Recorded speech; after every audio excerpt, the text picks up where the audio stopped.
So guys, magluto ta guys o nilagang baboy guys. Marinate ay ano muna natin i-blanch.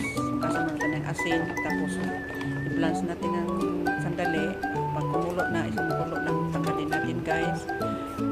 Yan, nalagay natin muna yan sa tabi. Set aside.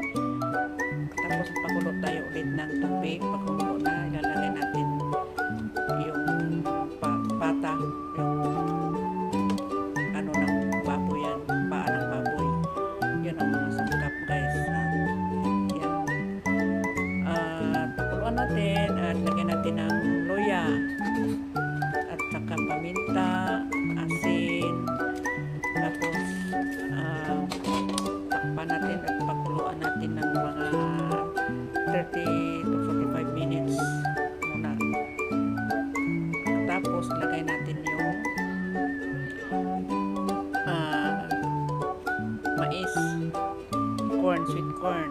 Tapos lagyan natin ng madali lang maluto yung sweet corn guys. Lagyan natin yung sibuyas, kamatis, tsaka green pepper, kahit anong pepper, mga chili o ano.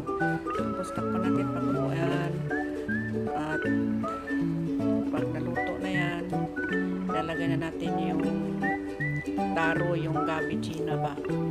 Ayan, lagay ko yan guys.